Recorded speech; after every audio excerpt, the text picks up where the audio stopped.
সুধী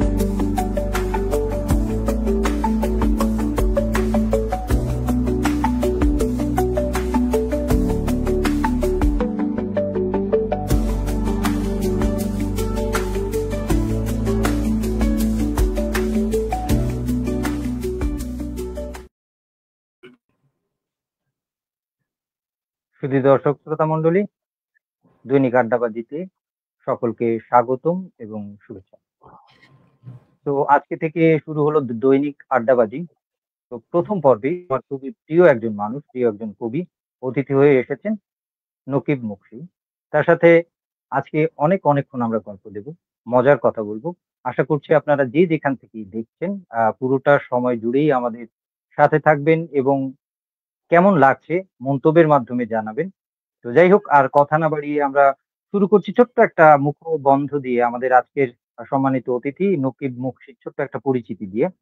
নকিব মুকসী জন্ম 15 জানুয়ারি 1988, শরীয়তপুরের বালুচরে বংশনিবাস।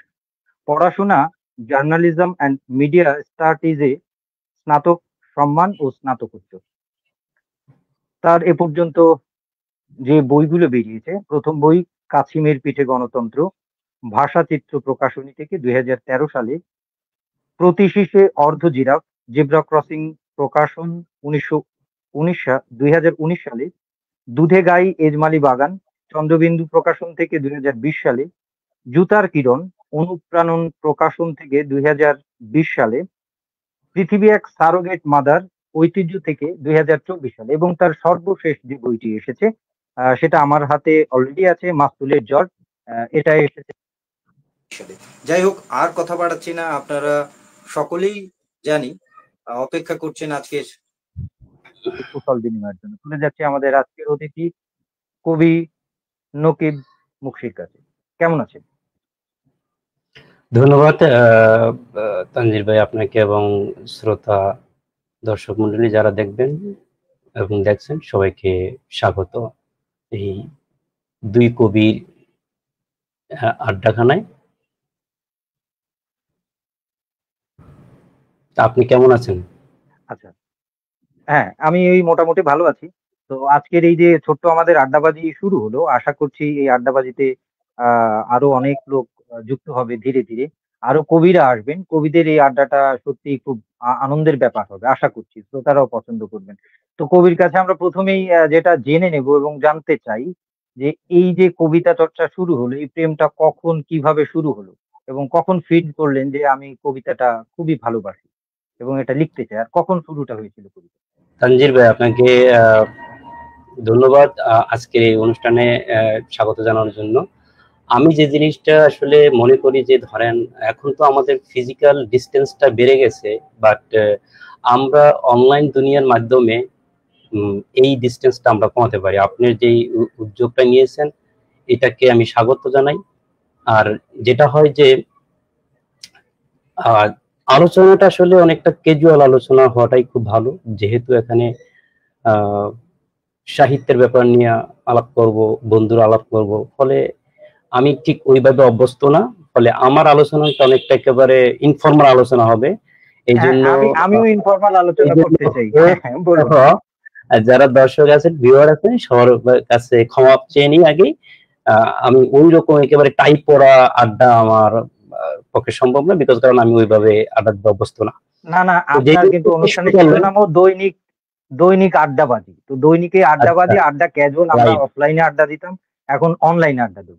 তো অনলাইনে আড্ডা দিব একদম। তো যে প্রশ্নটা আপনি করেছিলেন যে আসলে কবিতা চর্চা, যেটা ইনিশিয়েশন ইনটু পোয়েট্রি যে জার্নিটা, সেটা আসলে কিরকম হবে, কিভাবে শুরু হলো, প্রত্যেকটা কাজেরই আসলে জার্নিটা কোনো না কোনো ইনটিউশন থেকে শুরু হয়। হ্যাঁ, তো আমার যে জিনিসটা হয়েছে যে হঠাৎ করে অনেকটা বিজলি চমকের মতনে মানে এই কবিতায় আমার যাত্রাটা হয়, বা বলা যায় যে কি বলে যে ধরুন অনেক সময় আমরা ঘুম দিই, ঘুমের মধ্যে স্বপ্ন থেকে দরফরিয়ে উঠি। হ্যাঁ, ব্যাপারটা ওরকম।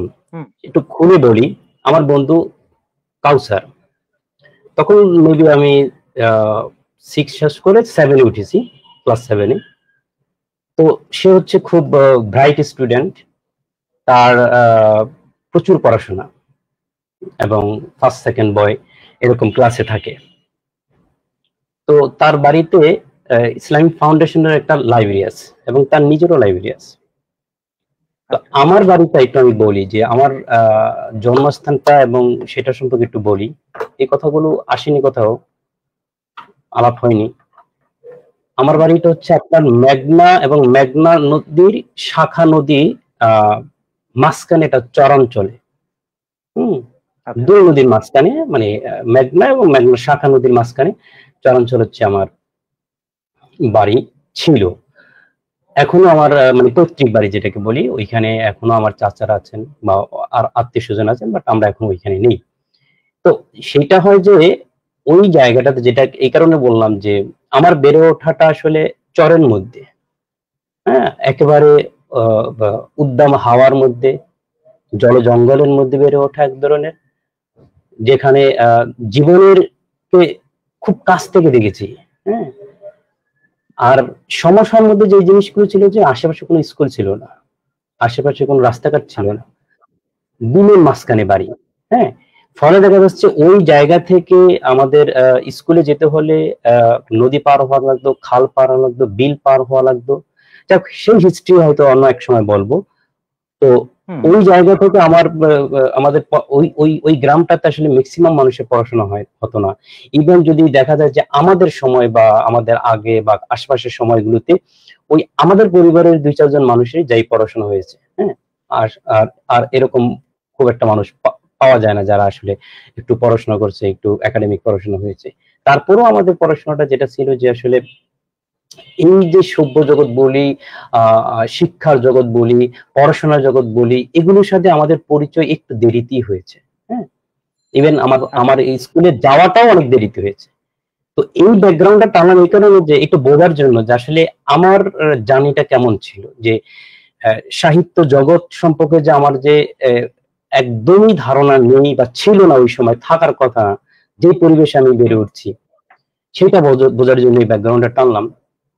তো যখন আমি স্টুডেন্ট হিসেবে খুব যে খারাপ ছিলাম ব্যাপারটা এমন না, আবার যে খুব ভালো ছিলাম তেমনও না। যেমন 5-এ রোল এক ছিল, হয়তো হাই স্কুলে যাওয়ার পর একটু রোল এদিক সেদিক হয়েছে। বাট মানে যারা একটু উপরের ইতে থাকে, রোলের দিকে থাকে, তাদের মধ্যে ছিল। আমার বন্ধু ছিল কাউসার, তো ও রোল কখনো 1 থাকতো, কখনো 2 থাকতো। আমারও মানে 1 হয়নি, 2 হয়েছিল। তো সেটা বললাম যে ওর সাথে বন্ধুত্ব ব্যাপারটা হচ্ছে কি, ও প্রচুর পড়াশোনা করত এবং হচ্ছে তখনকার সময়ে পত্রিকার জগৎ বলেন, সাহিত্যের বই বলেন, ইভেন আমি মানে টেক্সট বুকের বাইরে আমার কোনো ধারণাই ছিল না। সিরিয়াসলি বলছি, আমার কোনো ধারণাই ছিল না একদম। সেই এই কবিতা লেখার জগতের পাড়া দেওয়ার আগ পর্যন্ত টেক্সট বুকের বাইরে কোনো ধারণাই আমার ছিল না। তো ওই বন্ধুর সাথে আমার আড্ডা হতো রেগুলার। তো আড্ডা হচ্ছে ওর বাসায় যেতাম, তো দেখতাম যে আসলে প্রচুর পড়াশোনা করে। তো ও ওই সময় কোন পড়াশোনা করে, ও তখন ওর লাইব্রেরিতে আমি দেখি যে ওয়ার অ্যান্ড পিস, মানে টলস্টয়ের বই, ওয়ার অ্যান্ড পিস দেখি, জেমস বন্ডের বই দেখি, ম্যাক্সিম গোর্কির বই দেখি। হ্যাঁ, এরকম খুব ভারী ভারী বিভিন্ন বিশ্বের যারা লেখক আছেন, বই আছে যে সেগুলো। তখন মান্নান সৈয়দের বই দেখি, হ্যাঁ, আব্দুল গাফফার চৌধুরীর বই, এরকম বিভিন্ন টাইপের বই। তো আমি ওর সাথে যখন খুব ক্লোজলি মিশলাম এবং ওর বাসায় গেলাম, তখন দেখলাম যে বিশাল বইয়ের ভান্ডার। আমি মানে আমার চোখ ছানাবড়া হয়ে গেছে। হ্যাঁ, এরপর তারপরও ওর সাথে আড্ডা দিতাম, কথা বলতাম রেগুলার। ওকে, একটা সময় আবিষ্কার করলাম যে ও কবিতা লেখে। ও আমাকে কবিতা শোনাতো, মাঝে মাঝে বলতো যে দেখ কবিতা লিখেছি। আচ্ছা, কবিতা শোনাতো, আমি খুব ইন্টারেস্ট নিয়ে ব্যাপারটা দেখতাম। তো একটা দিন আমার কাছে মনে হলো যে কথা বললো যে এই কবিতা আছে। আমি বললাম যে কিভাবে কবিতা লিখছি, কি আসে বিষয়? তুই লিখতে চাইলে লিখে ফেলতে পারবি, ব্যাপারটা এরকম আর কি। আমার খুব একটা আগ্রহ জাগলো। তো একদিন হঠাৎ করে আমার কাছে মনে হলো যে আমি একটা কবিতা লিখি। আমি জানি না, হঠাৎ করে আমার মনে হলো, এবং হচ্ছে এই বিষয়টা কিভাবে যেন আসলো, আমি কবিতা লিখলাম। তখন পর্যন্ত পয়েটিক যে ফরমেশনটা বলি, এগুলো আমার ধারণার মধ্যে ছিল না, যে কবিতা কি জিনিস, কবিতা কি কিভাবে লিখতে হয়, এর জেনারেশনটা কি হতে পারে, এর অ্যাস্থেটিক ব্যাপারটা কেমন হতে পারে, ক্রিয়েটিভ ইম্পালসটা কেমন হতে পারে, মানে এই ব্যাপারগুলো আমার কোনো ধারণা ছিল না। কিন্তু যেটা হয়, যে আমার কাছে যেটা মনে হয় যে একটা মানুষের অন্তর্গত রক্তের মধ্যে কিছু ব্যাপার থাকে, যেমন আমি বললাম যে মানে এই যে ক্রিয়েশনের জায়গাটা, এই সৃষ্টির জায়গাটা, এই যে ইম্পালসটা, হ্যাঁ, এটা কিন্তু থাকে, এটা হয়তো মানুষের মধ্যেই থাকে। হয়তো কখন এটার ইনিশিয়েশনটা ঘটে এটা আমরা জানি না, বাট ঘটে যায় অনেক সময়, ঘটে যায়। অবচেতনের ভিতরে অনেক কিছু লুকায়িত থাকে, যেটা আমরা জানি না। এবং আমার কাছে মনে হয়েছিল যে ওই কবিতাটা ড্রাফটও না, ওই কবিতাটা সরাসরি আমি লিখেছি, সেটার নাম ছিল শীত কথা, কবিতার নাম। এবং আরেকটা জিনিস, প্রথম কবিতা শীত কবিতা, আমার এটা মনে আছে, বাট পংক্তিগুলো মনে নেই। আমার যতটুকু মনে হচ্ছে সেটা 12 থেকে 14 লাইনের একটা কবিতা হবে, এবং সেটাকে আমার এখন স্মৃতির দৃষ্টিতে দেখলে ঠিক কবিতা মনে হয় না, আবার এটাকে ছড়াও মনে হয় না। মানে সাধারণত যেভাবে মানুষ ছড়া লিখে, আমি তো তখনও জানি না ছড়া কিভাবে লিখে, হ্যাঁ, বা কবিতা লিখে কিভাবে লিখে আমি সেটা আমি জানি না। আমি তো মেটাফোর গুলো, ডাইমেনশন গুলো এবং ফর্ম গুলো জানেন না তখন। না জানি না, কিন্তু এই যে আমি বললাম যে হয়তো রক্তের মধ্যেই সেই মেটাফোরিক ব্যাপারগুলো ছিল, ফিগারেটিভ ব্যাপারগুলো ছিল, ম্যাট্রিক্যাল ব্যাপারগুলো ছিল, থাকার কারণে হয়তো অবচেতন ভাবে সেটা লেখা হয়ে গেছে। আর ওই যে বললাম, আপনার সাথে একটু যোগ করতে চাই নকিব ভাই, আর একটা যোগ করতে চাই, এটা হচ্ছে যে ব্যাপারটা ঘটে, যে আসলে বাই বর্ন মনে হয়, মানে আমার মনে হয়, এবং অনেকের সাথে কথা বলেও তারা একমত প্রকাশ করেছে, অনেকের সাথে মতানৈক্য হতে পারে, মানুষ জন্মগত ভাবেই একজন কবি, এখন তাকে আবিষ্কার করার সময়ের অপেক্ষা। তো এখন আমরা কেউ যারা আবিষ্কার করতে পারি, তারা কবিতাটাকে রান করছে, আর যারা এখনো আবিষ্কার করতে পারেনি, তারা আসলে ওই কবিতার বা কবির সেই সত্তাটাকে খুঁজে পায়নি। মানে এটা এরকম একটা ব্যাপার আছে বোধহয়। তো না, আমার কাছে এটা আমি মনে করি। আচ্ছা, সাথে আরেকটু যোগ করে দিই, যে আপনার কবিতার এই ইতিহাসের সাথে, মানে যেহেতু আরো কিছু আমরা জানতে চাই, সময়ও ধরা বাঁধার সময়, সেটা হচ্ছে যে এই কবিতা তো শুরু হলো, তো শুরু হওয়ার পরে কখন মনে হলো যে এই কবিতাটাই আপনি লিখে থাকতে চান, এটা একটু সংক্ষেপে এর সাথে যুক্ত করে বলে দেবেন। আচ্ছা, আপনি যে জিনিসটা বললেন যে প্রতিটা মানুষের জন্মগতভাবে কবি, এটা আবার ঠিক আমি মনে করি না। মনে করি এই কারণে যে প্রতিটা মানুষেরই একটা জৈবিক ভাবে হোক আর সেটা প্রজাতিগত ভাবেই হোক না কেন, প্রতিটা মানুষই কিন্তু আলাদা। এবং আমার কাছে যে মনে হয় যে প্রতিটা মানুষের জিনগত যে ব্যাপারগুলো থাকে, যেটা বংশ পরম্পরায় তৈরি হয়, যেমন আপনি একটি খেয়াল করবেন, পৃথিবীতে লক্ষ কোটি মানুষ আসছে, গেছে, যাচ্ছে, তো সেই ক্ষেত্রে আপনি হয়তো হাতে বলতে পারবেন কতজন বড় বিজ্ঞানী হয়েছেন, কতজন বড় কবি হয়েছেন, কতজন নবী হয়েছেন। তো যদি ব্যাপারটা এরকম হইতো যে ধরেন জন্মগত ব্যাপারগুলো এরকমই থাকতো, যে সবার মধ্যে থাকতো, তাহলে কিন্তু এই যে নবীর সংখ্যা কিন্তু আপনি প্রতি আমলই অজস্র আপনি নবী হইতে পাইতেন। না আপনি সবার ভিতরে থাকা বলতে নকিব ভাই, পয়েন্ট টু বি নোটেড, সেটা হচ্ছে আমি বলছি যে সত্তাগুলো আসলে থাকে, এখন যে আবিষ্কার করতে পারে, সে অবচেতন থেকে হোক বা মানে সজ্ঞানে বা অজ্ঞানে যেভাবেই হোক, সেটা আবিষ্কার হলে তখন ফুলটা ফোটে, ওই ফুলটা। তো মানুষের ভিতরে আমার মা কবি ছিলেন। আমি আপনার কথা বুঝতে পারছি, আপনি বুঝতেছেন যে অবচেতন ভাবে যে জিনিসটা থাকে সেটা হয়তো কেউ আবিষ্কার করতে পারে না। হ্যাঁ, আমি এই ছোট জায়গাটা না, আমি ওই আধ্যাত্মিক জায়গাটাতে আমি আসলে ঠিক একমত না এই অর্থে। আমি মনে করি যে যার যে যেটা সেটা একদিন আগে হোক পরে হোক, যতটুকু সেটা বেরিয়ে আসে, কোনো না কোনো, হয়তো কারো পরিবেশটা আগে পায়, কারো পরিবেশটা পরে পায়, সে বেরিয়ে আসে। ধরুন মানে আমার কাছে মনে হয় মাঝে মাঝে আমি যদি একজন শিল্পী হইতে পারতাম, গায়ক হইতে পারতাম, সিরিয়াসলি আমার অনেক আকাঙ্ক্ষা, কিন্তু আমি খেয়াল করলাম যে এই আকাঙ্ক্ষা থাকা সত্ত্বেও যত পরিবেশটা থাকবে নাই, হয়তো না, নিদম টিদম না, আমার কাছে মনে হয় হয়তো ওই এমন কোন নেই যে মানে যেটা আসলে আমাকে তৈরি করে ফেলতো, মানে আচ্ছা মানে আমার কাছে মনে হয়েছে যে আমি যেটা সেটাই, যেমন কবিতা আমি লিখবো, আমি কোনোদিনই জানতাম না যে আমি কবিতা লিখবো, খেয়াল করেন। তো হ্যাঁ, কবিতা লিখে বলতে যাই হোক, এটা আমার কাছে মনে হয় যে আসলে যেমন দেখবেন হ্যাঁ, আপনি যদি তাতে একটু শুনে নিই। সেটা হচ্ছে কবিতায় আমের কখন আমের মনে হলো বীজ, যে আপনি কবিতাটাই লিখতে চান? আচ্ছা সেটাই, সেই উত্তরটা আসতেছে। আমি যেটা বলছিলাম যে ধরেন আমি যেটা মনে করি যে আমের বীজ যদি আপনি রোপণ করেন, সেটা থেকে মানে একটা সময় যদি আম গাছ পরিবেশ বের হবে। পায় আম বের হবে, হ্যাঁ। হ্যাঁ, হ্যাঁ, কিন্তু ও কিন্তু সেটাতে জাম বের হবে না, এটা হলো আমার একটা জাম কথা বের যে হবে না। মানে এটা সুযোগ একটা সুবিধা দুর্নীতি। হইলে হয়তো সেটা ফলবে, হয়তো ফলবে না, বাট হয়তো সেটা ফলবে না। জাম হ্যাঁ, হবে না। বিবর্তনের ধারায় গিয়ে সেটা হতে পারে, অনেক কিছু হতে পারে, সেটা অন্য হিসাব। অনেক কিছু হতে পারে। হ্যাঁ, অন্য কিছু আর হতে পারে। আপনি তো আরেকটা প্রশ্ন করলেন যে আসলে কিভাবে এই উপলব্ধিটা হলো, বা কখন উপলব্ধিটা হলো, বা হলো কিনা যে যে হ্যাঁ, হ্যাঁ, কবিতাটাই লিখতে চাই, কবিতাটাই আমি লিখতে চাই এবং কেন এটা কেন লিখতে চাই। তাহলে লিখতে চান? হ্যাঁ, হ্যাঁ, হ্যাঁ। আচ্ছা, তো ওই যে যখন আমার কবিতাটা লেখা হলো, ওইখানে একটু যোগ করি।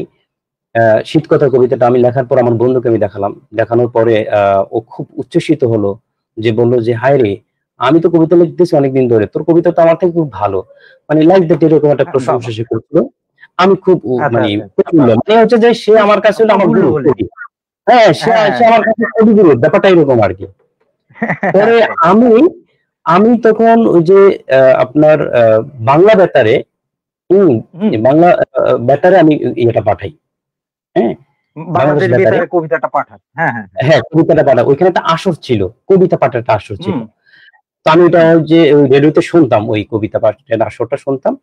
পরে আমি ওইখানে একদিন পাঠায় দিই, এভাবে পাঠায় দিলাম। হুম। আচ্ছা, তো আচ্ছা। এর পরের সপ্তাহে, প্রতি সপ্তাহে আসে, এর পরের সপ্তাহে আমরা আমার বন্ধু বান্ধব সবাই মিলে ওয়েট করতেছি, ইয়া মানে আপনার রেডিও ছেড়ে সবাই গোল হয়ে বসে চারপাশে ওয়েট করতেছি যে কবিতা পাঠ হবে। তো দুঃখজনক ব্যাপার হচ্ছে ওই দিন কবিতা পাঠ হয়নি, হ্যাঁ, পাঠ হয়নি। এর পরের সপ্তাহে আবার ওয়েট করলাম, পরে দেখা গেল যে ওই দিন কবিতা পাঠ হয়েছে, এবং আমার পাঠ ওই হলো। কবিতাটা পাঠ হয়েছে। হ্যাঁ, হুম। এবং খুব খুশি হইলো সবাই। এই যে আমার ভেতরে এক ধরনের তৈরি হলো যে না, মানে এটা আমার পক্ষে আমিও সম্ভব, পারবো। আমার হ্যাঁ, আমি সম্ভব। পারবো, আমার পক্ষে সম্ভব। এই যে জায়গাটা তৈরি হলো। আর আমার যে জিনিসটা হচ্ছে যে আমার জীবনে আমি কোনোদিন কল্পনা করি নাই যে আমি পেশাগত জায়গা থেকে টাকা ইনকামের জন্য আমি কি করব। অনেকে বলে যে আপনার এইম ইন লাইফ কি, আসলে আপনার এইম অফ লাইফটা কি, আপনার জীবনের লক্ষ্য কি। এই লক্ষ্যটা আমি কখনোই নিজে কল্পনা করি নাই, আমি চিন্তা করি নাই, আমি বলতে পারবো না।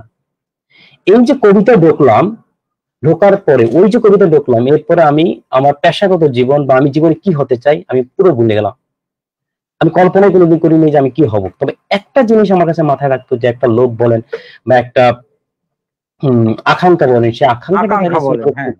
হ্যাঁ, সে আকাঙ্ক্ষাটা দাঁড়িয়েছিল এরকম যে আমাকে লিখতে হবে, বা আমাকে এমন কিছু করতে হবে যে আমার ব্রেনটা, আমার চিন্তাটা, আমি তো মারা যাবো, যেহেতু আমার আহ চিন্তাটা আমি মানুষকে বা নশ্বর মানুষ নিয়ে পৃথিবীতে আমিও কিভাবে জীবন নশ্বর। নিয়ে। হ্যাঁ, হ্যাঁ, হ্যাঁ। নশ্বর পৃথিবীতে আমিও নশ্বর, ফলে আমাকে চলে যেতে হবে। কিন্তু আহ, এই যে একজন মৃত রাইটারের বই পড়তেছি আমি, আমি তো তার সাথে কনভারসেশন করতেছি, হুম, কনভারসেশন আমি তার সাথে করতেছে। কথা হ্যাঁ, বলতেছি, তার ব্রেনের সাথে আমার ব্রেনের একটা কানেক্টিভিটি আমি তৈরি করতেছি, এটা আমি ফিল করছিলাম। তার মানে এই লোকটা তো আসলে বেঁচে আছে, এই লোকটা তো মরে নাই।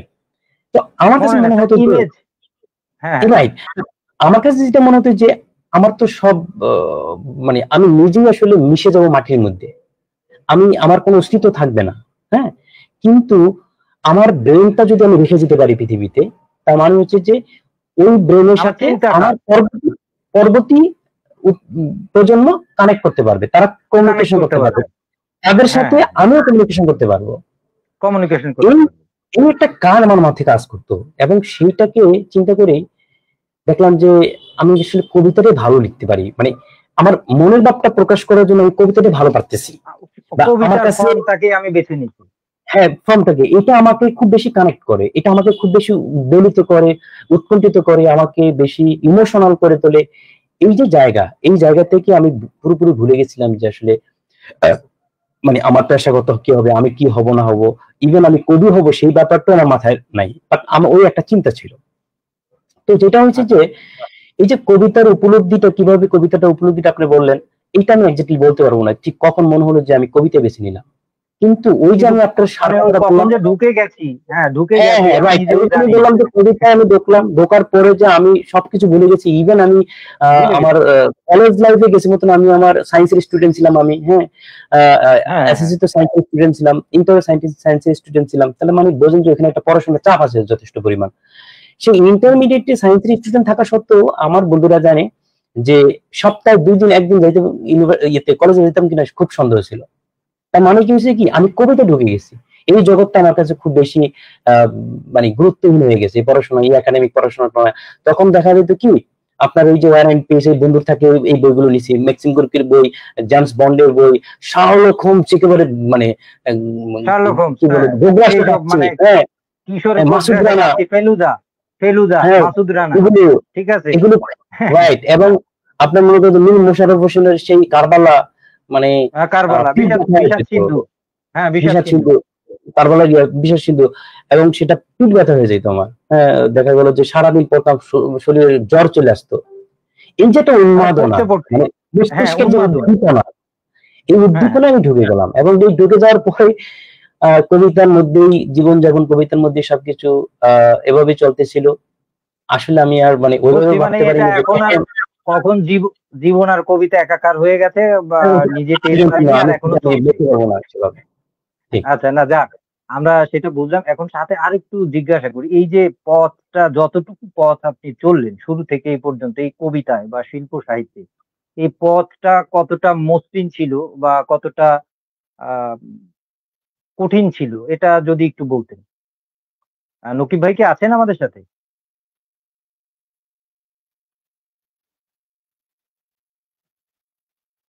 শ্রোতা দর্শক যারা যুক্ত আছেন, কোনো কারণে বোধহয় যন্ত্রের গোলযোগের কারণে, যান্ত্রিক গোলযোগের কারণে বোধহয় তাকে পাচ্ছি না। নকিব ভাই শুনলে প্লিজ আপনি আবার ইন করবেন স্টুডিওতে। তো যাই হোক, সে পর্যন্ত আপনাদের সাথে আমি একটু আলাপচারিতা করি।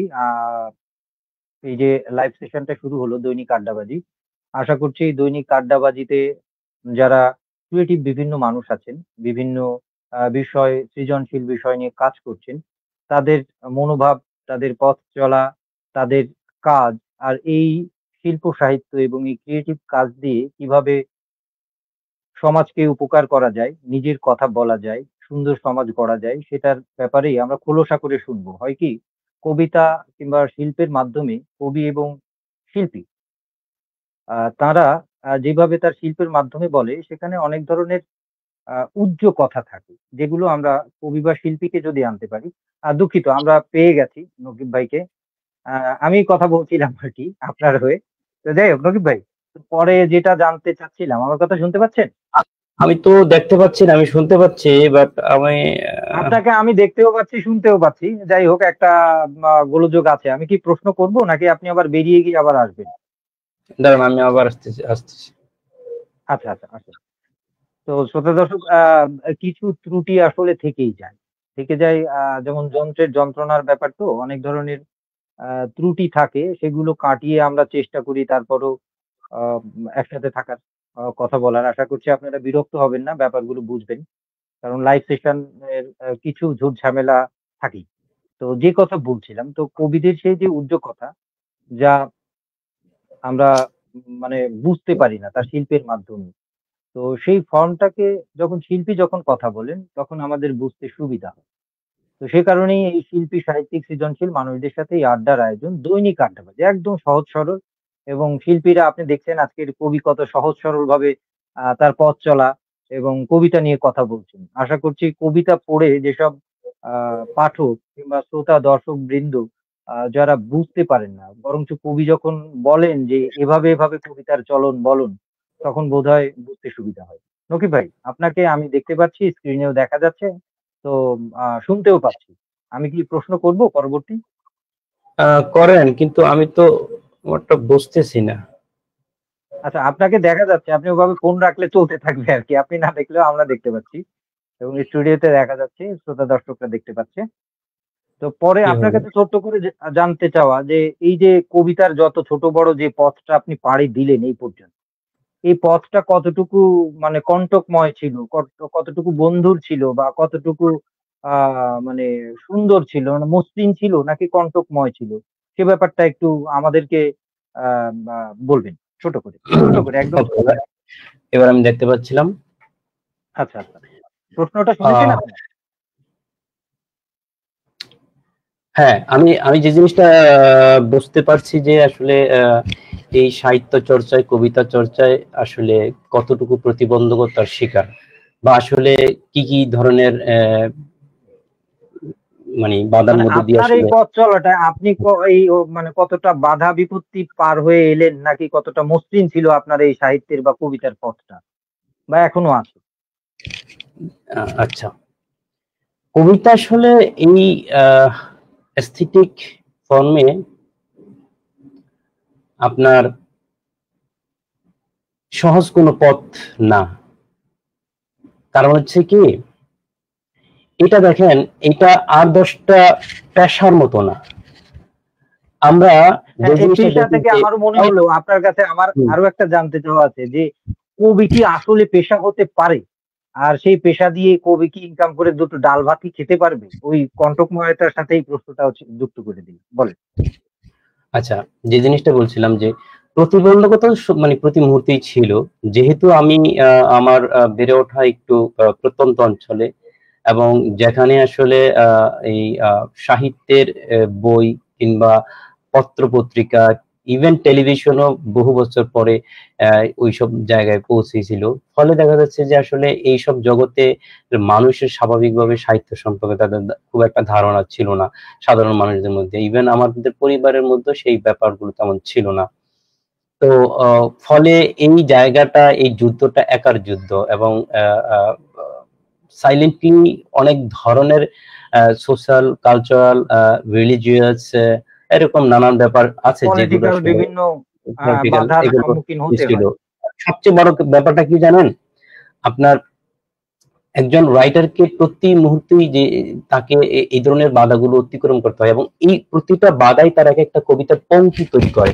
হম এটাকে বাহ, বলা হয় যে বাহ। এই যে ক্রিয়েটিভ রেজিস্ট্যান্স।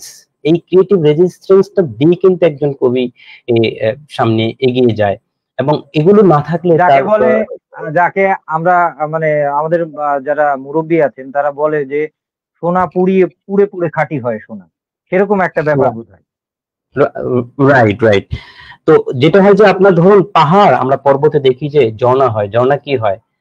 ঝর্ণা কিন্তু এই পাহাড় পর্বতের ফাটল দিয়ে কোনো, যে কোনো ভাবে কিন্তু সে বেরিয়ে যায়। আমি আসলে শুরুর দিকে বেরিয়ে বলতে যায়। চাইছিলাম এই ব্যাপারটাই যে কারোর ভেতরে যদি কবিত্ব থাকে, হ্যাঁ, পয়েটিক সেন্সটা থাকে, এবং সেটা কোনো না কোনো ভাবে সেটা বেরিয়ে আসবে, সেটা আসে। বেরিয়ে আসে। হ্যাঁ, আসে। বেরিয়ে আসে, এবং সে হ্যাঁ, সে সে সমস্ত প্রতিকূলতাকে সে মারিয়ে আসে। তো আমরা যে জিনিসটা দেখছিলাম যে আমার জায়গা থেকে যে ব্যাপারগুলো ঘটছিল যে আপনার, যেহেতু ওইসব জায়গাগুলো একটু নিরক্ষর জায়গা, ম্যাক্সিমাম মানুষ, আমি এখনো লড়াই করছি সেই সব জায়গাগুলোতে। আপনি জানেন আমার এখানে একটা হ্যাঁ, আপনার একটা স্কুল স্কুল আছে। আছে, স্কুল চালান আপনি। হ্যাঁ, সেটা প্রাথমিক বিদ্যালয় পর্যন্ত সমাপনী পরীক্ষা দিত। তো সেই স্কুলটা কিন্তু আমি যুদ্ধ করে চালিয়ে যাচ্ছি, সে একটা উদ্দেশ্যে যে আমি ছোটবেলায় যেটা থেকে বঞ্চিত হয়েছি, আমি যেসব প্রাইমারি এডুকেশনটা, আমার যে জীবনের ভিত্তি শিক্ষাটা যেটা দরকার ছিল, সেই শিক্ষাটা থেকে যেভাবে আমি বঞ্চিত হচ্ছি, সেটা যেন আর যে ছেলেমেয়েরা আমার না হয়। এলাকার মানুষটা হুম, সেটা বঞ্চিত না হয়। হ্যাঁ হ্যাঁ। রাইট। মানে আহ, না হয়, সেই জায়গাটা নিয়ে কিন্তু অনেক মানে কাজ করতেছি আমি এখনো। তো বাহ বাহ ওইখানে বাহ, যেটা হচ্ছে চমৎকার। যে আপনার আমাদের যেটাকে বলা হয় যে ইম্পোস্টার মানে সিনড্রোমের মধ্যে কিন্তু আমাদেরকে পড়তে হয়েছে অনেক ধরনের। হুম যে আহ ভাবতেছিলাম যে তখনকার সময়, ওই সময় কোনো রাইটার ছিল না আমার মানে আশেপাশে। এই যে আমি কবিতা লিখতেছি, হ্যাঁ আমার বন্ধু কবিতা লিখে, আমরা দুইজন হয়তো কবিতার মধ্যে আছি, সাহিত্যের মধ্যে আছি, নানান বিষয় নিয়ে কথাবার্তা হচ্ছে। ওর বাড়িতে পত্রিকা রাখা হতো, এবং আমি হচ্ছে ওর বাড়িটা আসলে কি, ওর বাড়িটা অনেক দূরে আমার মানে অরিজিনাল বাড়ি থেকে। ওর যে আমি তখন ছিলাম মানে লজনে ছিলাম। তো এই যে লজনে ছিলাম, লজনে থাকার কারণে ওই ওই ওই জায়গা থেকে তার বাড়ি কাছাকাছি ছিল, ফলে আমাদের হুম। ম্যাক্সিমাম সময় আড্ডা হতো। মানে বিকালবেলা স্কুলের টাইমে পরে আড্ডা হতো। তো সেই সব আড্ডাগুলোর মধ্যে দিয়ে হচ্ছে আসলে আমার এই কবিতার জগতে প্রবেশ। এই তো জগতে এটা আমি প্রবেশ। আপনাকে এই শুরু থেকে আমি আপনাকে এই জিনিসটা বললাম। হ্যাঁ হুম হ্যাঁ হ্যাঁ হ্যাঁ। না এখন আমি একটু নকিব ভাই আরেকটু বাড়ি, সেটা হচ্ছে আরো যেহেতু প্রশ্ন আছে এগুলো শুনবো সাথে। সেটা হচ্ছে এই যে বর্তমান, কারণ আপনাকে নিয়ে আসলাম একটু নিংড়ে কিছু রস রাখি, কবির রস রেখে দিতে হয়, ঠিক আছে, এটা হচ্ছে রেখে দিচ্ছি। যেটা হচ্ছে এই যে বর্তমান সময়ে যে মানে যে কবিতা ভাবনা চলছে, দ্বৈত ধারা বিভিন্ন ধারায় চলছে, এই ভাবনাটা নিয়ে আপনার মূল্যায়নটা কি? ছোট করে, বেশি বড় না, ছোট করে। আচ্ছা, আমি এই প্রশ্নের আগে প্রতিবন্ধকতার যে ব্যাপারটা বলছিলাম সেটা নিয়ে একটু মানে 2-3 লাইনে সেটা শেষ করি।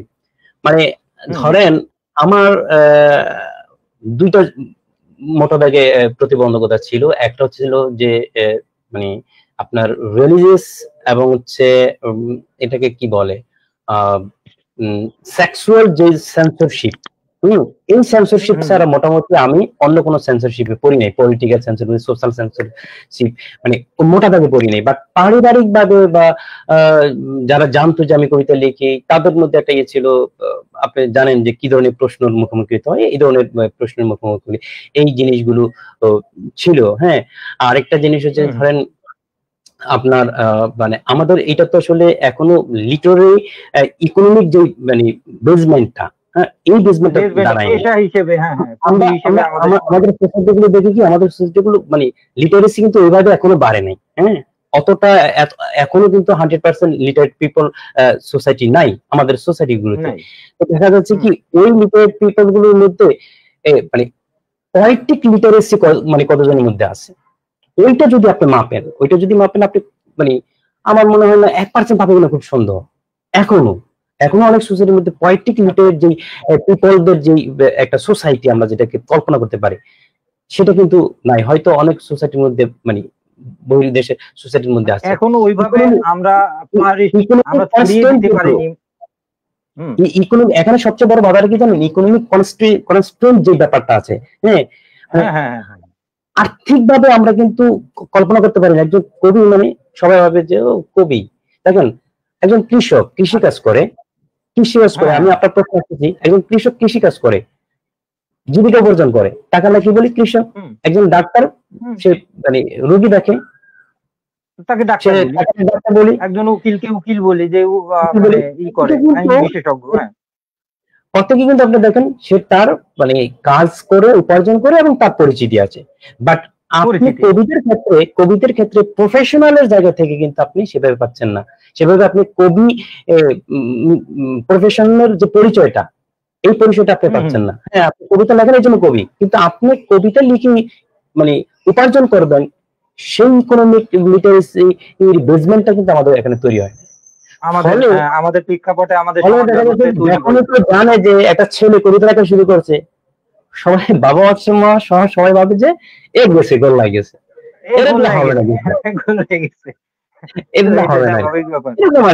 কবিতা লেখে মানে তাড়াতাড়ি এটা ছাড়, ছেড়ে অন্য কিছু কর। আর যদিও লিখে থাকি ভালো কথা, আমি যখন একটু অন্য কি করবি।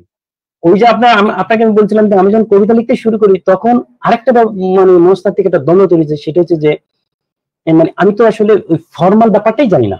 ফর্মালিস্ট একটা অ্যাংজাইটি কাজ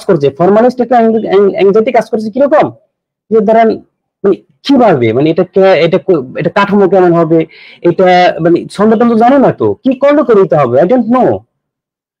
এগুলো কিন্তু অনেক বেশি সমস্যার মধ্যে ফেলছে। ওকে, এবার আপনি যে প্রশ্নটা করেছিলেন যে কবিতার ভাবনা সমসাময়িক বিভিন্ন যে মাধ্যমে লিখছে বিভিন্ন ভাবে আর কি মানুষ বর্তমান সময় এট প্রেজেন্ট। আচ্ছা, আমি আমার জায়গাটা আমি একটু বলি। আমার প্রথম বইটা হচ্ছে কাসিমের পিঠে গণতন্ত্র।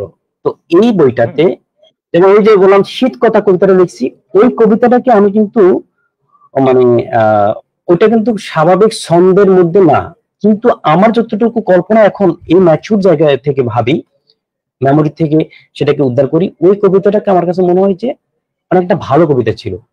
ইভেন আমার প্রথম কবিতার বই কাশ্মীর পিঠে গণতন্ত্র কবিতার বইতে অনেক কবিতা আছে যে কবিতাগুলো প্রভাবিত কবিতা, কিন্তু ওই কবিতাটা প্রভাবিত ছিল না।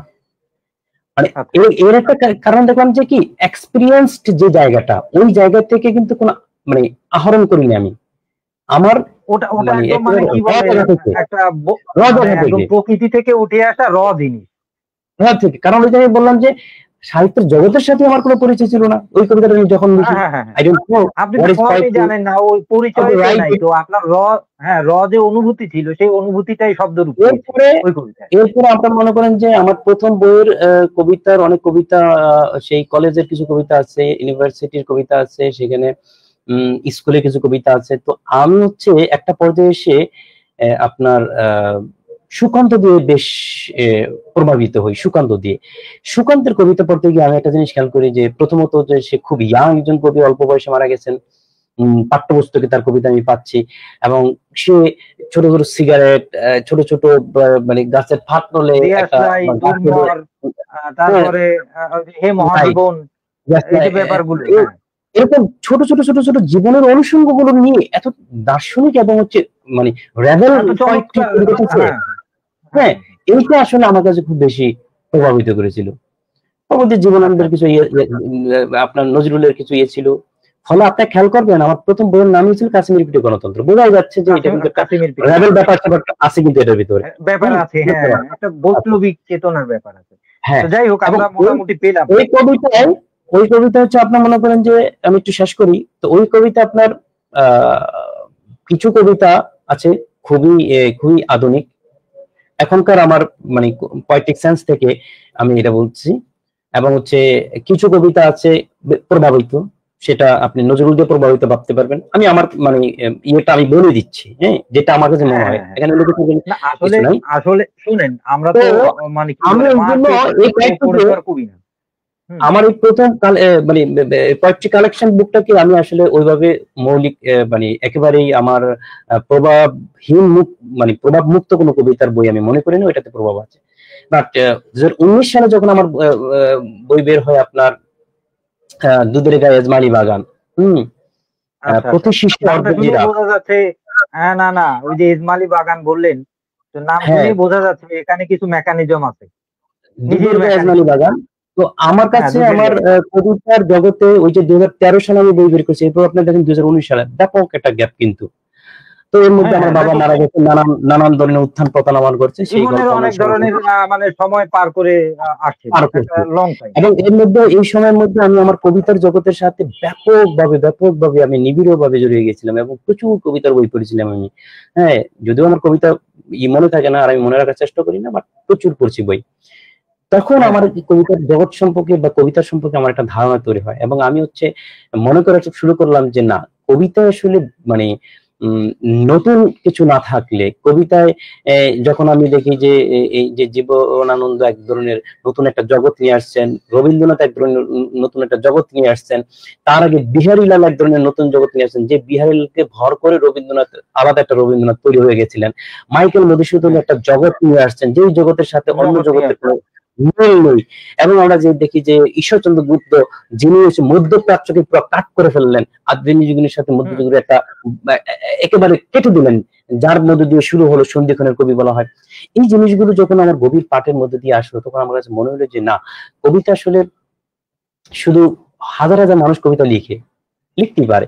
এখন এই হাজার হাজার মানুষের মধ্যে যদি ইউনিক ভাষা না থাকে, তার বিভাগটা না থাকে, অ্যাস্থেটিক এটা মানে কি বলে যে আমাদের জগৎ না থাকে, তাহলে তাকে তো আসলে আইডেন্টিফাই করা যায় না। তো সেই জায়গায় আইডেন্টিটির জায়গা থেকে বলতে চাই, তার মানে আপনার কথায় যে আসলে কবিতা লিখতে এসে সেখানে এক্সপেরিমেন্টাল কাজ করারও জরুরত আছে। ঠিক আছে, শুধু আমি সেটা বলতে চাইছিলাম যে আলটিমেটলি আপনি কবিতা লিখছেন, সেই কবিতা বাংলা সাহিত্যকে মানে একটা ধাপ আগাইছে কিনা, মানে আপনি শুনবেন না, আপনি এভাবে তো সামনে আগায় না। এখন আপনি কি করলেন একটা স্টেপের উপরে একটা স্টেপ দিলেন, নিচে দিলেন, মানে উপরে দিলেন না, জিনিসটা আগালো না, একই মানে প্যারালালে আপনি দিতে থাকলেন, যেই লেভেলটা ছিল ওই লেভেলেই বাড়লো না। তার মানে কি হলো, আপনার সিঁড়ি তৈরি হলো, বড় সিঁড়ি তৈরি হলো, কিন্তু এটা কিন্তু উপরে আর আগালো না। তো ওই জায়গা থেকে আমি চিন্তা করি যে ভালো একটা কবিতা হতে পারে, কিন্তু সেই কবিতা মানে একটা জাতিগোষ্ঠীর সাহিত্যকে এগিয়ে যদি না নেয়, সেটার আসলে মূল্য কম থাকে। হ্যাঁ, সেটা ভালো কবিতা হতে পারে, সেটা সমস্যা না, ভালো কবিতা হতে পারে, কিন্তু একটা জাতিগোষ্ঠীর সাহিত্যকে অনেক দূর এগিয়ে নেওয়ার ক্ষেত্রে ছোট্ট একটা ধাপও সে যদি না হয়, সেই কবিতাটা আমার কাছে কম গুরুত্বপূর্ণ। সেটা কবিতা, অকবিতা বলছি না, বাট কম গুরুত্বপূর্ণ। না, জনপ্রিয়তা দিয়ে তো আসলে কোয়ালিটি মেইনটেইন করা যায়। যে ব্যাপারটা থাকে, নিরীক্ষা যে ব্যাপারটা থাকে, সেই ব্যাপারটা আসলে দরকার। এখন এটা আসলে কি ইচ্ছা করেই সবকিছু হয় না, কিন্তু যেটা হয় যে আপনার ভিতরে কবিত্ব আছে, আপনার পোয়েটিক সেন্স আছে, এবার আপনি ফরমেশন কি করবেন, এবার আপনি কি ধরনের মানে ছন্দ দিবেন, হ্যাঁ, ছন্দের কোন ধরনের দোলা দিবেন, আপনি ভাষা নির্মাণ কি করবেন, ব্যবহার কিভাবে, হ্যাঁ, বাক্য বুননের ব্যবহার আপনি করুন, এটা কিন্তু আসলে আপনার ইঞ্জিনিয়ারিং এর ব্যাপারও বটে, এবং এটা আপনার অভ্যস্ততার ব্যাপার বটে, এটা অভ্যস্ততার ব্যাপার বটে, এবং আপনার সক্ষমতার উপর ডিপেন্ড করে এই জিনিসটা, আপনি কতটা সক্ষম। হ্যাঁ, আর কবিত্ব ব্যাপারটা যদি না থাকে, আপনি সারা বছর সারা জীবন ইঞ্জিনিয়ারিং করেন আর যা কিছু করেন, হবে না, আপনার কিছু জঞ্জাল তৈরি হবে না। থাকলে তো না, পোয়েটিক সেন্স না থাকলে তো দিন শেষে জিরো, কোনো ফল নেই। ওই সেন্সটা তো বলছিলাম যে ওই জায়গা থেকে আমার প্রথম সেই বইটা হয়, মানে দ্বিতীয় বইটা হয় গেল আপনার এক্সপেরিমেন্টাল হেজেমনিক ফর্মের কবিতার বইটা, ওটা নিয়ে হয়তো অনেক সময় আলাপ করবো। এই পরবর্তীতে আমি আরো বা আমার আরো বেশ কিছু আপনার সাধারণ এবং হচ্ছে এক্সপেরিমেন্টাল দুইটাই আমি প্যারালালি আমার কবিতার জগৎগুলি চলে, ফলে আমার আরো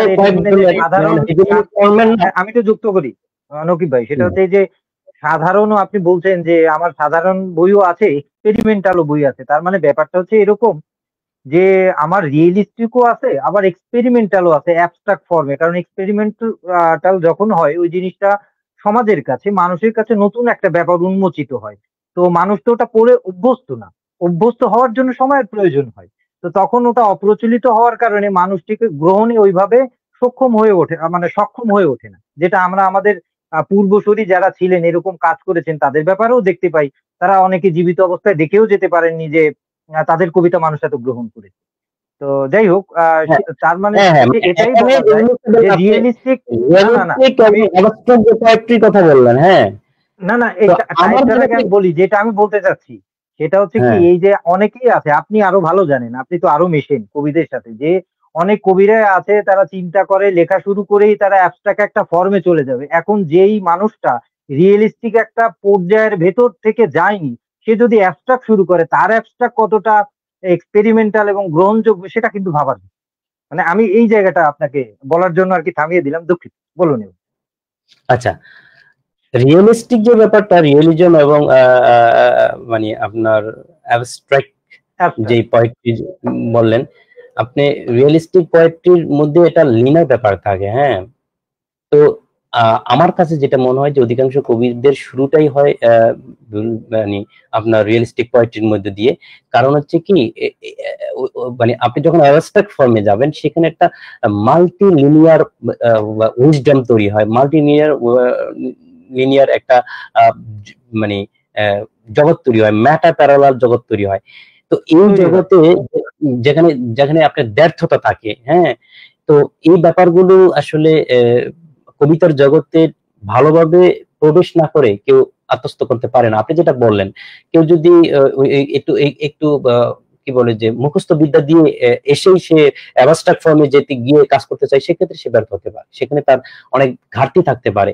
বাট রিয়েলিজমটা যদি না বোঝে, রিয়েলিজমটাকে যদি সে মানে রিয়েলিস্টিক জগৎটা যদি নির্মাণ করতে না পারে, লিনিয়ার জগৎটাকে সে নির্মাণ করতে না পারলে, মাল্টি লিনিয়ার জগৎটাকে নির্মাণ করা খুব টাফ একটা ব্যাপার। আমার ক্ষেত্রে যেটা হয় যে আমার কবিতাগুলোতে অনেক বেশি সিম্বলিস্ট ব্যাপার স্যাপার থাকে, প্রতীকী ব্যাপার থাকে। হ্যাঁ, হ্যাঁ, আপনি দেখবেন সেখানে ফ্র্যাগমেন্টেশন থাকে, হ্যাঁ, সেখানে মাল্টি লিনিয়ার আপনার কিংডম থাকে, হ্যাঁ, এখানে এই ব্যাপারগুলো আপনি খেয়াল করবেন।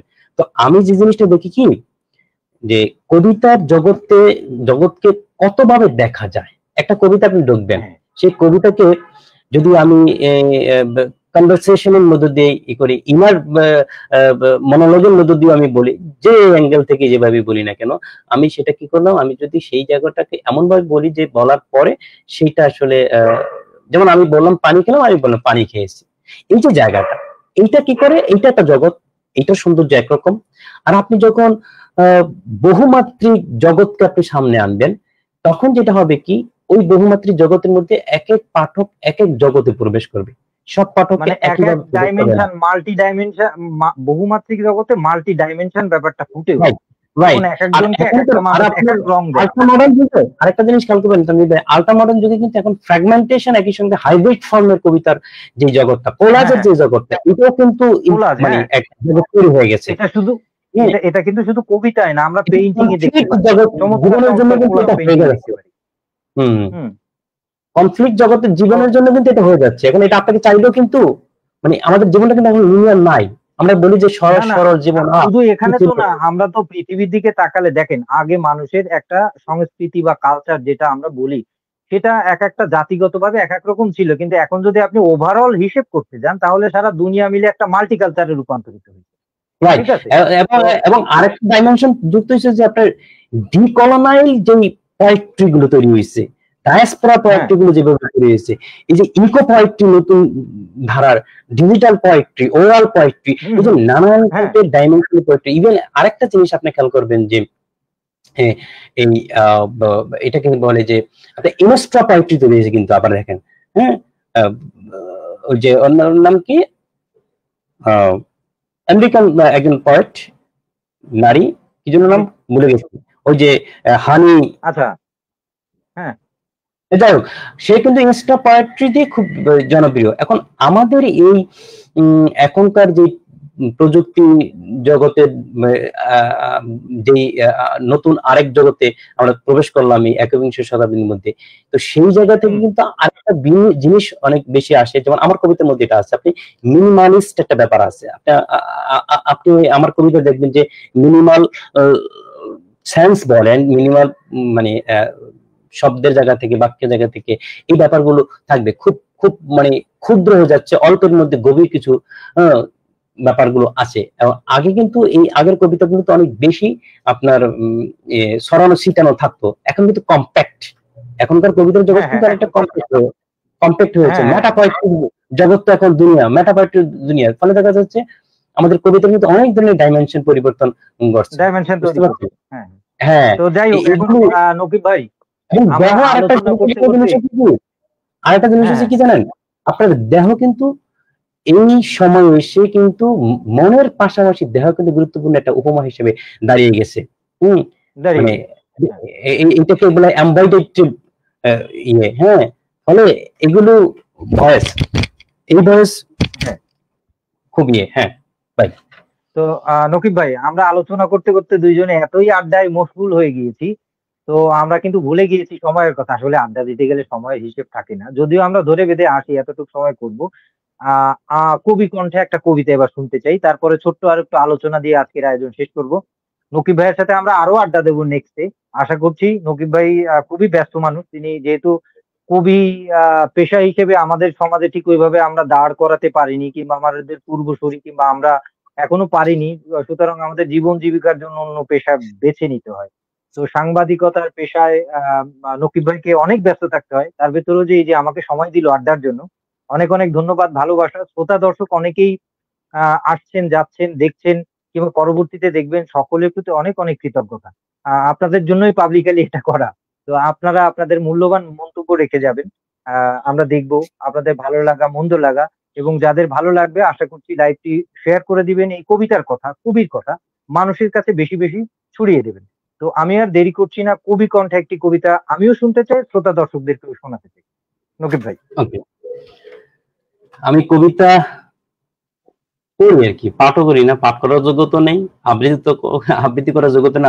এখানে আবৃত্তির ব্যাপার না, একজন সৃজনশীল মানুষ তার সৃষ্টিকর্ম মানুষের সামনে প্রেজেন্ট করতে চাই, ভুল ঠিকের কোনো ব্যাপার না। হ্যাঁ, মাহফুজের যে কবিতার বইটি থেকে এবার যেটা প্রকাশিত হয়েছে ঘাসফুল থেকে, তো সেটা থেকে একটা কবিতা পড়ছি। কবিতার শিরোনাম জ্বরে দেবলীনা দত্ত। সারা রাত মিনমিন করে বৃষ্টি হলো, জানলার ধারে বসে হৃদয়ের ধোঁয়া উড়ে দেওয়ার চেষ্টা করলো অরিণী। দেহ ঠান্ডা, মন উষ্ণ, রক্তে বিষ মত্ত, আকাশটা হয়ে গেল দেবলীনা দত্ত। মেয়েটির হাতে বাঁশি, সিগারেট জ্বলে, দগ্ধ মধ্যরাতি শ্লোক। পরদিন বৃষ্টি নামে, হৃদয়ের কাছে জুম জুম রতি, ধুতে চায় পোড়া পোড়া সব দাগ, চেষ্টা হলেও ব্যর্থ, সহবাসে দেবলীনা দত্ত। বাহ, চমৎকার। নকিব ভাই, কিছু দুই একজনের মন্তব্য আছে, একটু দেখে আসি, তারপরে আমরা ছোট্ট আর একটা আলাপের ভেতর থেকে আশা করছি আজকের আয়োজন শেষ করব। দেখছি মোহাম্মদ হাবিবুল্লাহ হেলালি। হ্যাঁ হেলালি ভাই, কেমন আছেন? তিনি লিখেছেন চমৎকার আলোচনা। হাবিবুল্লাহ ভাই, আপনার সাথেও দেখা হবে, আশা করছি আপনি এসে আরো একটা চমৎকার আলাপ দেবেন, আমি সহ আমার শ্রোতা দর্শকদেরকে আরো বেশি সমৃদ্ধ করবেন।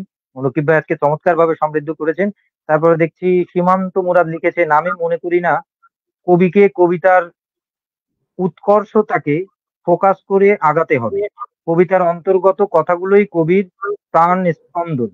উৎকর্ষতাকে উপজীব্য করে আগালে কবিতা তার প্রাণ হারাবে। ধন্যবাদ আপনার মতামতের জন্য।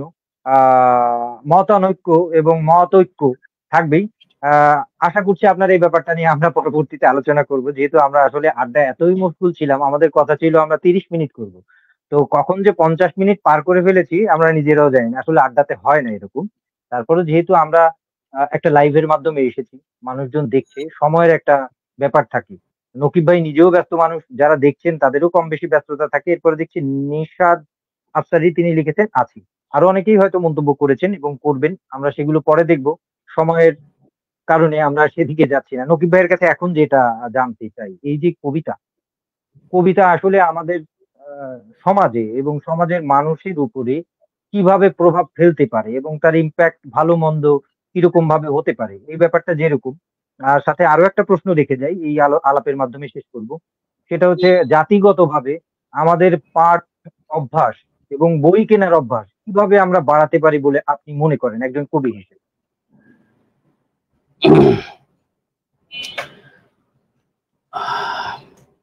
কবিতা তো আসলে জগতের, সমাজের আমূল রসকে আস্বাদন করেই একটা কবিতা দাঁড়ায়। ফলে আমরা যে জিনিসটা দেখতে পাই যে কবিতার ভেতরে যেমন জনমানুষের কণ্ঠ থাকে, তার ভাষা থাকে, তার আবেগ অনুভূতি থাকে, তার জৈবিক জীবনের প্রকরণ এবং তার স্বরূপ থাকে, তার কালচারাল বিষয়গুলো থাকে। তো এগুলোর মধ্য দিয়ে কিন্তু একটা কবিতা দাঁড়ায়। ফলে আমার কাছে যে জিনিসটা মনে হয় যে কবিতা অনেকগুলো কাজের মধ্যে অন্যতম কাজ করে, যেটা হচ্ছে যে সোশ্যাল কনসাসনেসও তৈরি করে। কোনো না কোনো ভাবে আমরা দেখি যে অন্তর্লিখিত জীবনকে কবিতা কিন্তু তুলে আনে। একটা মানুষ যখন একটা কবিতা পড়ে, কবিতার সাথে যেহেতু আসলে অন্তরের সম্পর্ক অনেক বেশি, কবিতার সাথে যেহেতু মাল্টি ভার্সের দুনিয়া জড়িত থাকে, ফলে একটা কবিতার মধ্য দিয়ে একটা মানুষ তার সোসাইটি সম্পর্কে, তার দেশ সম্পর্কে, তার জাতিসত্তা সম্পর্কে, তার কালেকটিভ মেমোরি, প্রতিটা জাতির কিন্তু একটা কালেকটিভ মেমোরি থাকে, কিন্তু সেই মেমোরি কিন্তু আপনার এই এই এই কবিতা ধারণ করে। কবিতার মধ্যে আমরা দেখি যে এই যে মন্ময় তন্ময় কবিতার এই যে প্রকরণগত জায়গাগুলো, এবং সেখানে কিন্তু আলটিমেটলি একজন কবি তার ব্যক্তি মানুষের যে অনুভূতি, সেই অনুভূতিটা কিন্তু সর্বজনীন অনুভূতির জায়গা থেকে কিন্তু অনেক সময় দেখা হয়। এবং কবি কিন্তু অনেক সময় এই যে নিজেকে দেখে, সে নিজেকে দেখে না, দেখে সে দেখে তার প্রতিবেশকে, তার সোসাইটিকে, তার অপর মানুষটাকে কিন্তু সে দেখে। ফলে যখন ওই মানুষটা তার কবিতাটা পড়ে, তখন কিন্তু সে তার এই বোধের জায়গাটা কিন্তু সে তৈরি করতে পারে, এবং সোসাইটিতে আরেকটা জিনিস তৈরি হয় যে আপনার এমপ্যাথি জেনারেট হয়। যে এই যে সহানুভূতি, সমষ্টিগত যে স্মৃতির মধ্য দিয়ে, কানেক্টিভিটির মধ্য দিয়ে একটা সহানুভূতি তৈরি হয় সমাজ, মানে একে অপরের প্রতি, এই জায়গাটা কিন্তু আমরা দেখতে পাই তৈরি হয়। তারপরে আরেকটা জিনিস তৈরি হয় যে আপনার কবিতা কিন্তু, যেমন এই 24-এর আন্দোলন, কবিতা কিন্তু প্রতিরোধ শেখায়, প্রোটেস্ট করতে শেখায়, রেসিস্টেন্স ডিসকোর্স করতে তারা শেখায় এবং তার সাথে সংযুক্ত করে। হ্যাঁ, যে এবং আরেকটা জিনিস আপনি খেয়াল করবেন যে তারা কিন্তু মানে এই কবিতার মধ্য দিয়ে কিন্তু অনেক ভাষা জীবিত থাকে, বেঁচে থাকে। হ্যাঁ, অনেক এথনিক ভাষা কিন্তু বেঁচে থাকে। আপনি একটা খেয়াল করবেন, আমরা আজকে যে চর্যাপদ পড়ি, সেই চর্যাপদ কিন্তু মানে আজকের ভাষার চর্যাপদ না, সেটা কিন্তু ঠিক ওই সময়ের মানুষের যে ভাষা, সেই ভাষার জায়গাটা কিন্তু এবং ওই ভাষার মধ্যে কিন্তু আমরা যে আলোয়াদারি ভাষা বলি, আলোয়াদারি ভাষা এক ধরনের চর্যাপদ রয়েছে, ওইটা কিন্তু স্বরূপ আমরা দেখতে পাই। হ্যাঁ, তো এই ব্যাপারগুলো কিন্তু সোসাইটির মধ্যে কোনো না কোনো ভাবে সে কিন্তু প্রভাব ফেলে। আমরা আবার আরেকটা জিনিস করি যে পয়েটিক অ্যাক্টিভিজমও কিন্তু হয় কবিতার মধ্যে দিয়ে। এখন যেটা তৈরি হয়েছে যে আপনার যেহেতু সোশ্যালি মানুষ নানান টাইপের মাধ্যমে মানুষের সাথে মানুষের কমিউনিকেট তৈরি করতেছে, এবং এই কমিউনিকেটের মধ্যে দিয়ে কিন্তু সে লেখালেখির মধ্যে দিয়ে, সে তার পোয়েট্রির মধ্যে দিয়ে কিন্তু অ্যাক্টিভিজমও করতে কিন্তু পারতেছে কিন্তু। এই ব্যাপারগুলো কিন্তু তৈরি হয়। এবং আরো যে জিনিসটা তৈরি হয় যে ধরেন আমাদের মধ্যে অনেক ধরনের আবেগ তৈরি হয় এবং আবেগের নিঃসরণও ঘটে, আবেগ কিন্তু এর স্ফীতিও ঘটে এবং এটা কিন্তু প্রশমিতও হয়। এই যে ক্যাটারসিসের যে ব্যাপারগুলো, এগুলো কিন্তু সোসাইটির মধ্যে কিন্তু কোনো না কোনো ভাবে কবিতার সঞ্চারিত হয় এবং মানুষ কিন্তু এর সাথে কানেক্টিভিটি ফিল করে। আমরা আবার মানে যে ব্যাপারগুলোতে মানে সংযুক্ত হতে পারি যে ধরেন কবিতার যে নন্দন তাত্ত্বিক যে সৌন্দর্যটা, হ্যাঁ, যে জায়গাটা, এইটা কিন্তু আসলে মানুষের একটা মানুষের ইন্টারনাল যে বিউটি, সেই বিউটিটা কিন্তু সে ফুটিয়ে তোলে। এবং একই সঙ্গে কিন্তু এথিক্যাল যে অ্যাওয়ারনেস, যেটা এথিক্যাল যে অ্যাওয়ারনেস, সেগুলো কিন্তু মানে চলে আসে কবিতার মধ্য দিয়ে। হ্যাঁ, আমরা অনেক ধরনের অ্যাস্থেটিক সিগনেচার পাই, এক ধরনের মানে এটাকে কি বলা হয় যে স্ট্রিম পাই, যে হৃদয়ের যে এক ধরনের অ্যাস্থেটিক যে স্ট্রিম, এই স্ট্রিমটা কিন্তু প্রবাহিত মানে এই স্ট্রিমটা কিন্তু আমাদের মানে একের মধ্যে দিয়ে 10-এর মধ্যে প্রবাহিত হয়। ফলে দেখা যাচ্ছে কি আমরা কবিতা এমন একটা মাধ্যম, যে মাধ্যমটা আপনি মনে করেন যে একজন থেকে আরেকজন, আরেকজন থেকে আরেকজন গেলে একই কবিতা সে রূপ রং পাল্টে যায়। অর্থাৎ কবিতাকে আমি অনেকটা পানির মতো দেখি, যে পানি পাত্র পাইলে পাত্র অনুযায়ী সে কিন্তু তার রং পরিবর্তন করতে পারে। আমার কাছে মানে কবিতা, অরিজিনাল যে কবিতা আছে বা যে কবিতা আসলে মানে বহু অর্থকে ধারণ করে, বহু ইমেজারিকে ধারণ করে, সেই ধরনের কবিতা কিন্তু মানে বিভিন্ন মানুষের কাছে বিভিন্ন ভাবে সে কিন্তু মানে ফুটে ওঠে। তো ফুটে ওঠে। হ্যাঁ, এবারে হয়তো আমরা এর সাথে আরেকটা যেটা ছিল আমাদের জাতিগতভাবে যে আলাপটা একটু করতে চাই, সেই আলাপটা হচ্ছে জাতিগতভাবে আমরা কিভাবে আমাদের পাঠ অভ্যাস তৈরি করতে পারি এবং বইমুখী করতে পারি এবং বই কেনার ব্যাপারেও তাদেরকে আগ্রহী করে তুলতে পারি। বই কেনা বলতে টেক্সট বই বাদে, মানে প্রাতিষ্ঠানিক পড়ালেখার বাইরেও যে একটা পড়াশোনা আছে, সেখানের মাধ্যমে যে সমৃদ্ধ করা যায় নিজেকে, পরিবারকে, সমাজকে, সেই ব্যাপারটা কিভাবে আর কি উঠে আসতে পারে, ওই বই কেনার ব্যাপারে বলেছি। ওই যে আপনাকে বললাম যে আমাদের তো আসলে একটা মানে পাঠ অভ্যস্ত কোনো সমাজ আমরা গড়ে তুলতে পারি নাই। ফলে আমাদের মধ্যে যেহেতু আমরা এইটার একটা মানে এই যে পয়েট এবং ইকোনমিক যে একটা গ্যাপ, এই গ্যাপের কারণে যে আপনার মনে করেন যে আমরা মানে এটাকে সোসাইটির একটা জাস্ট নান্দনিক দিক এবং জাস্ট হচ্ছে একটা কি বলে যে কি বলে যেন এটাকে, ধরুন মানে জাস্ট হচ্ছে ইচ্ছাধীন নিজের মনের একটা স্বাদ আহ্লাদ পূরণ করার জন্য এইরকম ভাবে যখন দেখা হচ্ছে, ফলে দেখা যাচ্ছে যে আমাদের পাঠ অভ্যাসটা গড়ে উঠতেছে না, আমরা বিপুল পরিমাণ বই পড়তেছি না, ফলে বইয়ের বিক্রি বাড়তেছে না। হ্যাঁ, এবং আমাদের প্রাথমিক বোধের যে জায়গাটা, আসলে আমাদের আরো একটা ব্যাপার আছে যে আমাদের খুদ পিপাসা এবং মৌলিক চাহিদাটা আমরা ঠিক ওইভাবে এখনো পূরণ করতে পারছি না। যেটা ওই যে আপনিও বোধহয় পড়েছেন, একটা প্রবন্ধ ছিল শিক্ষা ও মনুষ্যত্ব, কাজী মোতাহার হোসেন চৌধুরী। তিনি একটা মানুষকে তুলনা করছেন 2 তলা বাড়ির সাথে। নিচতলা তার জীবসত্তা আর উপরতলা হচ্ছে তার মনুষ্যত্তা। আর এই জীবসত্তা থেকে মনুষ্যত্বায় পৌঁছাবার যে সিঁড়িটা, এই সিঁড়িটাকে তিনি বলছেন শিক্ষা বা মূল্যবোধ। তো আমরা বোধহয় সেই জীবসত্তার সেই হবে না। হ্যাঁ, মানে এমনি ভাই, আপনি আসলে শুধুমাত্র দেখেন, আমাদের তো ইন্দ্রিয়গুলো, অনেকগুলো ইন্দ্রিয় আছে, আমি শুধু দেখলাম আর শুনলাম, এই দিয়ে তো আপনি জগৎকে নতুন ভাবে গড়ে তুলতে পারবেন না। জগতের না, না, আপনার না। জীর্ণতাকে আপনি এগোতে পারবেন না। আপনাকে যে কোনো ভাবে আপনার এই যে পাঠ সংস্কৃতিটা, এটা তৈরি করতে হবে। এটাকে মানে এটা সুন্দর একটা ইংরেজি শব্দ আছে, এটার মানে টার্ম আছে যে বিবলিও কি ফিলিয়া, না যেন এরকম একটা, এই বিবলিও ফিলিয়া বা এই যে পাঠ সংস্কৃতি একটা সোসাইটির মধ্যে যতক্ষণ না পর্যন্ত গড়ে উঠতেছে ততক্ষণ পর্যন্ত হবে না। এখন এটা কিভাবে তৈরি করবো? এটা তৈরি করার জন্য আপনার কিন্তু ওই যে এটাকে বলা হয় যে লিটারি কি যে মানে এটাকে একটা পরিবেশ তৈরি করা আর কি। পরিবেশ তৈরি করতে হবে। এখন একই সঙ্গে হচ্ছে যে ওই যে আমরা বলি না এন্টারপ্রেনার, এটা কিন্তু পার্টিপ্রেনার নামে এক ধরনের একটা ইয়ে আছে, শব্দবন্ধ আছে যে পার্টিপ্রেনার।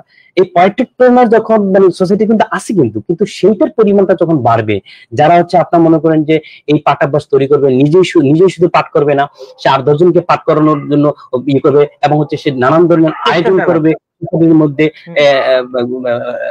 এই যে পাঠ গ্রুপ তৈরি করবে।